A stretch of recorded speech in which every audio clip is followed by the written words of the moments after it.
pagpunta niyo dito lahat. I know everyone of you is busy, pero thank you. Siyempre, yung mga natin. Tulad na kasama ni Sir Ruel, each and every one of us have a part in our success.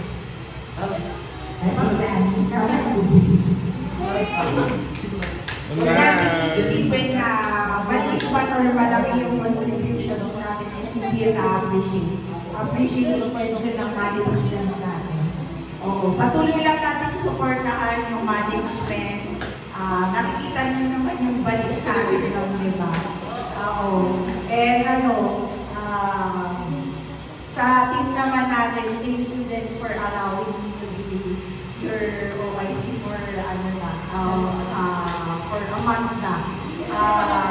Salamat, hindi ko ako pinapahirapan sa lahat ng ng mga trabaho. Alam ko bago pa lang ako pero hindi nyo never ko na pinahirapan nyo ako. Kaya thank you. Enjoy lang